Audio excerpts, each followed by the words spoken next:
Pues usted se preguntará, amigo de Conexión, ¿quién está detrás de todo este rollo que estamos viendo ahorita en pantalla? Sabemos que los grupos financieros, a los cuales el presidente de la República se abocó a cobrarles ahora sí sus impuestos, que están muy dolidos porque ya no hacen lo que querían como en el tiempo pasado, son los principales precursores, hablando financieramente, de este movimiento de casas vacías, las cuales vamos ahorita en pantalla, que acaban de poner otro tanto más, ahora sí, como si las casas de campaña protestaran. Pero ¿de dónde viene esa ideología fascista? ¿De dónde viene esa ideología contemporánea de aquel nazismo que vivimos en los años 40 y 30 del siglo pasado? ¿De dónde vienen esos grados de autoritarismo de un dirigente esquizofrénico, el cual lo han tomado como bandera política, tristemente, un grupúsculo de personajes en los cuales los han adoctrinado dentro de unas, ahora sí, digamos, dentro de una serie de disparates, en los cuales ellos traen como argumento de estar en contra del presidente de la República, que fue electo democráticamente? ¿Qué le parece si pasamos con los grandes eruditos en la materia, los cuales nos van a describir un poco de cuál es la situación real, la ideología de estos señores que son, vuelvo a repetir, intransigentes, autoritarios, fascistas? ¿De dónde adquieren esta filosofía de vida las actuales personajes de Frena?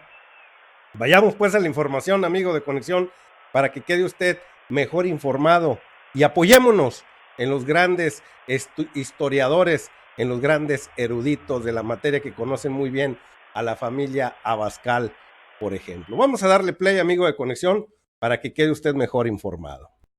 Por eso el himno guadalupano. Y te vas a encontrar con que hay reminiscencias de todas las características de los viejos cánticos, de los grupos más conservadores de los 50, 60, de los años 30. Nadie hablaba ahorita ya de comunismo, y sin embargo ellos dicen, vamos contra el comunismo. Señalaban una serie de cosas, sobre todo también en términos de la amenaza a mi libertad, pero mi libertad en términos de se quieren meter con mi familia. Y si te fijas, la estructura de Frena tiene mucho eso. Cuando tú invitas a alguien, le llaman hijos. Y si tú, ese hijo que invita a alguien más, le llaman nietos. Y si ese nieto invita, es una estructura, sobre todo, de familia que intenta conservar sus privilegios. Muy bien, pues muchas gracias por este primer acercamiento. Como vio ahí en pantalla, el primer acercamiento en la forma de adoctrinar, en la forma de ir así aglutinando a gente que está ahora sí muy molesta porque perdió ahora sí su vida de privilegios, esas canonjías en las cuales se entiende, donde se trabaja poco y se gana mucho, acostumbrado a esas canonjías en las cuales vivían en años anteriores a nivel federal, porque en los estados y en los municipios siguen haciendo de las suyas. Por eso el Frente Federalista, que todavía quiere vivir de una manera conservadora como virreyes. Vamos a escuchar al gran historiador Pedro Salmerón a ver cuál es su aportación. Vamos a escucharlo. De la historia, que ven la historia solamente en blanco y negro, y cuando hablamos de blanco y negro, de pronto encontramos a tres personajes que las ven en blanquísimo y en negrísimo. O es Dios o el diablo, literalmente, sin cortapisas y sin intermediaciones ni matices. ¿Quiénes son estos tres? Salvador Abascal Infante, Salvador Borrego Estrada y Celerino Salmerón, que no es mi pariente, no tiene nada que ver conmigo. Y estos tres personajes, en torno a Editorial Yus, a la hoja de combate, a una serie de formas de hacer propaganda, plantean así la historia. Y plantean una forma de historia absolutamente delirante. Y aquí sin entrar a Salvador Abascal Infante como dirigente de organismos casi golpistas en términos políticos, solamente como historiador. La visión de la historia de estos tres personajes es así, de un solo color. Y es Dios o el diablo profundamente racista, profundamente clasista, profundamente excluyente y verdaderamente delirante. Y también detrás de ellos hay muchos capitales. Acabo de encontrar el vínculo del capital de Salvador Borrego con ni más ni menos que Eugenio Garza Sada. El mismo grupo. Ya. Eugenio Garza Sada, que es el prominente, ahora sí, multimillonario, que ya dejó su herencia ahí en Monterrey, es del Grupo Monterrey, para que vayámonos ahí más o menos entendiéndonos.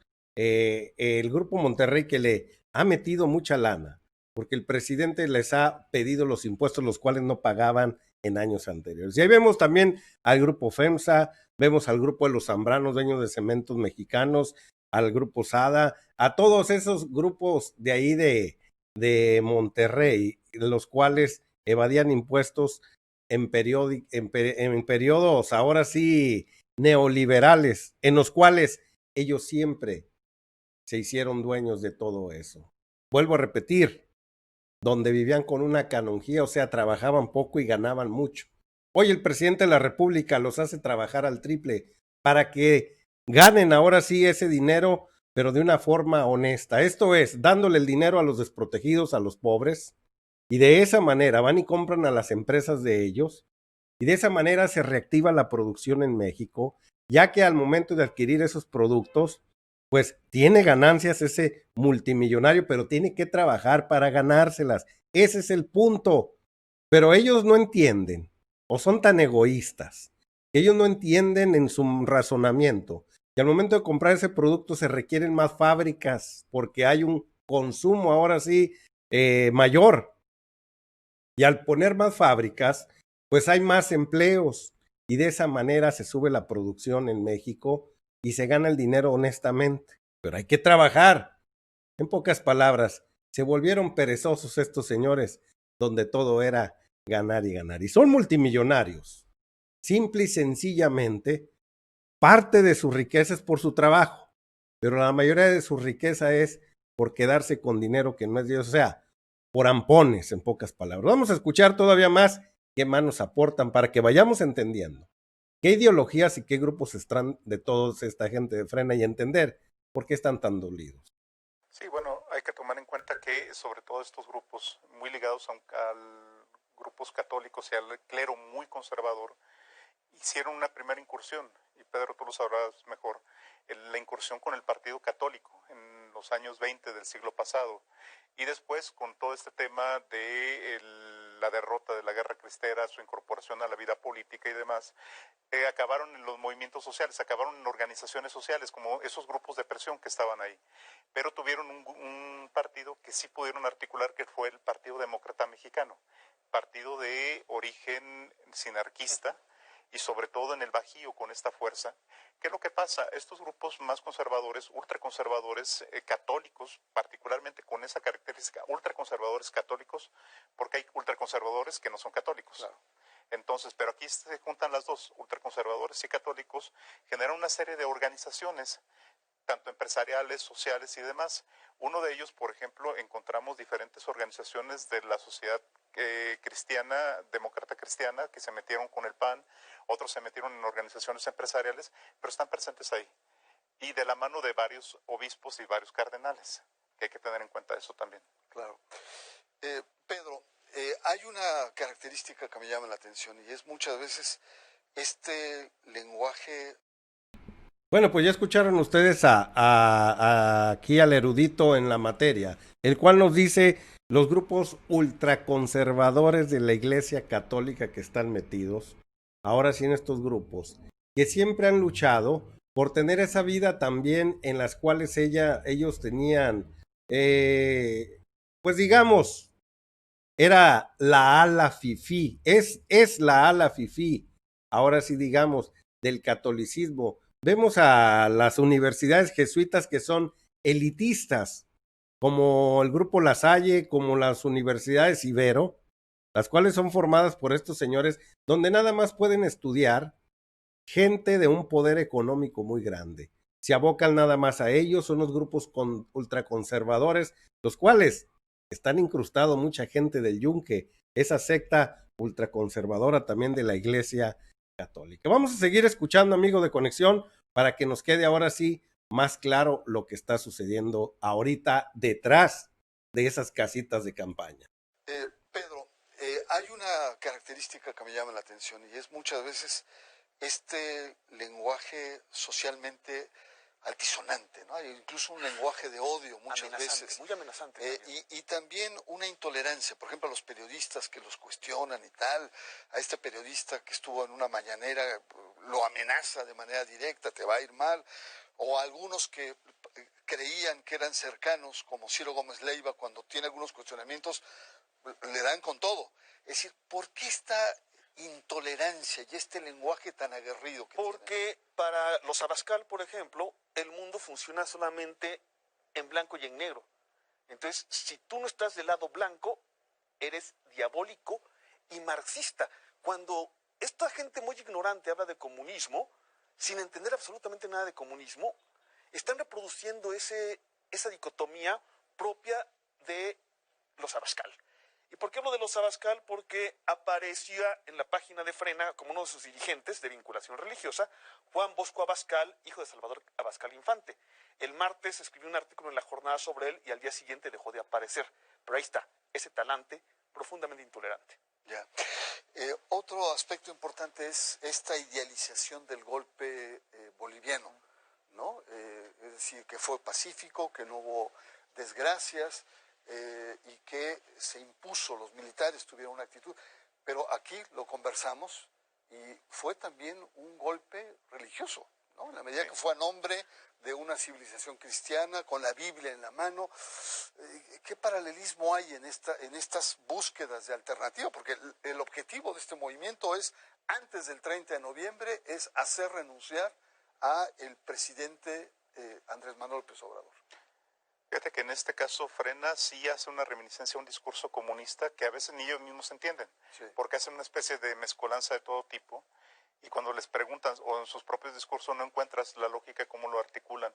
Y de hecho señalan, por ejemplo, al presidente de la República como el mandatario bolivariano, el dictador bolivariano, ¿no? O el ganso bolivariano, lo sí, han llamado de manera muy respetuosa. Entonces, pero en esta idea de descalificar toman el caso de Evo Morales, el golpe católico cristiano contra Evo Morales, porque en ese sentido lo ven a partir de un libro que es su guía, de Gene Sharp, que es un libro de las dictaduras a las democracias, pero lo leen mal hasta eso.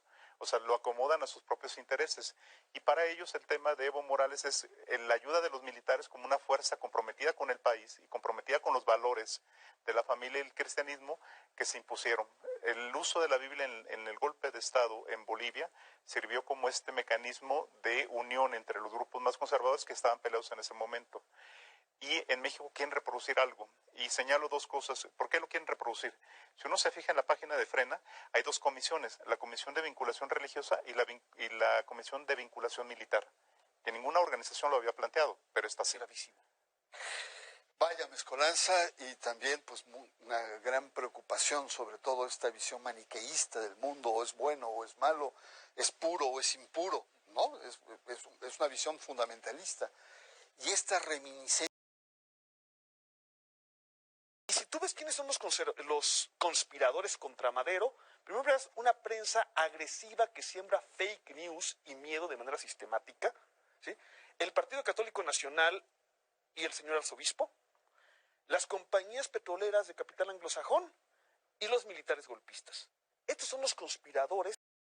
Bueno, pues ya escuchó usted una vez más quiénes están detrás de todo esto y al estilo bolivariano, donde la señora Yanina Añez también entró, como dice ahí, con su Biblia en la mano.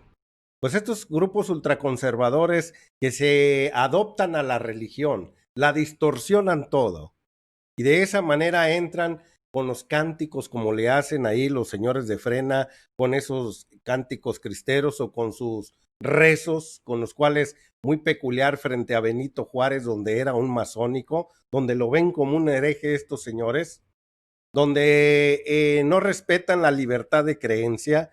El presidente le dicen que quiere quitar la religión, que es parte de su comunismo según ellos.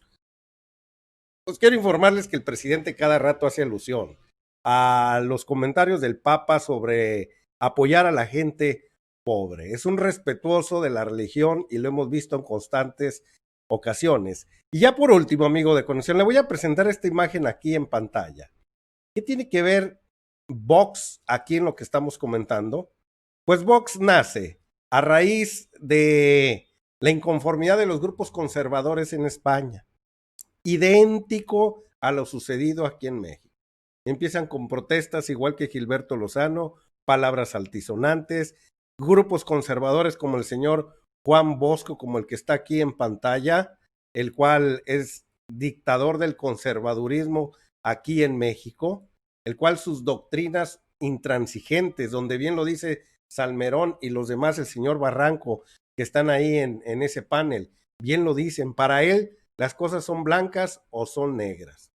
O eres anti-AMLO, y si no eres anti-AMLO, eres un comunista. Así te lo hacen ver como si fueras un ser diabólico. Son las maneras de denigrarte, de discriminarte, en donde no hay matices en medio.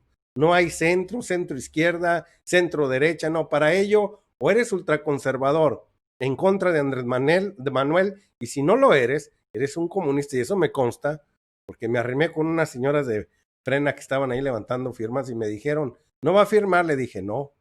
Me dijeron, entonces usted es comunista. Así están adoctrinados por este bandido que tenemos aquí en pantalla, que su hermano fue secretario del Trabajo y secretario de Gobernación en el sexenio de Vicente Fox Quesada, donde el padre al que se referían hace un momento de él fue ahora sí de los principales adoctrinadores de la ultraderecha aquí en México. Y este partido Vox nace igualito e idéntico, como se lo había mostrado hace un momento, donde ellos nacieron de esa manera en protesta y después se convirtieron en partido político. Hoy tienen el 15% de adeptos allá en España. Es un grupo ultraconservador del catolicismo, empresarial, corrupto, quiero decir, empresarial, corrupto, que todavía quieren seguir viviendo como en los tiempos de Franco. Y no nada más este grupo Vox, sino también en Italia tienen otro parecido, en Francia tienen otro, en Alemania tienen otro y en otro país de ahí de Europa, en lo cual estos señores están ahora sí ganándole cierto poder a las izquierdas o al capitalismo humanístico. En realidad no vamos a ir nunca al comunismo. Simple y sencillamente hicimos un tratado de libre comercio con Estados Unidos de Norteamérica, donde nos comprometemos a ser un país más capitalista que la fregada, al lado del país más poderoso del mundo. Imposible llegar a eso ni pensar. Bueno, el comunismo ni existe para empezar. Quien le quiera buscar, lo que digan que en Corea del Norte, que en Cuba, eso no son comunismos. No son comunismo. El comunismo tiene unas reglas en las cuales no se cumplen y no existirá ningún país comunista. Pero esa palabra la han usado para denostar, para denigrar. Así que, amigo de Conexión, usted no se vaya en ese vuelo. Esas palabras eran, como dicen aquí los eruditos en la materia, allá del siglo pasado. Se cayeron con el muro de Berlín, ya ni existían, pero ellos lo desempolvan como de una manera, como decirte que si eres un hereje. Pero los herejes son ellos. La gente ahora sí maligna de este país y repugnante son ellos, porque su única doctrina dentro de ellos, ¿cuál es? Es llevarse las cantidades de dinero que no son de ellos, llevarse ahora sí a su arca los billetes que nos pertenecen a todos los mexicanos, las empresas en las cuales se saciaron a más no poder y lo siguen haciendo por los contratos que dejaron durante 20, 30, 40, hasta 100 años como el puerto de Veracruz. Pues amigo de Conexión, esta es la realidad. Espero ya haya quedado muy bien documentado. Esas casitas de campaña vacías están llenas de corrupción, están llenas de asesinatos, están llenas de intolerancia, están llenas de antidemocracia, están llenas de fascismo, están llenas de ignorancia, que es lo que más poseen esta gente. Claro, la gente que manejan en esos lugares, y está llena, ahora sí, de una deshumanización total, como bien dice el presidente de la República. El día que amen al prójimo, van a dejar de andar haciendo esas tonterías. Y en verdad, se pondrán a trabajar honestamente y verán a sus trabajadores como un hermano y no lo explotarán como lo hacen el día de hoy. Vámonos riendo pues, amigo de Conexión, denle like, suscríbase al canal. En esta boleta es más fácil y aquí tiene 2 videos para que usted se mantenga mejor informado. Nos vemos hasta la próxima. Dele like.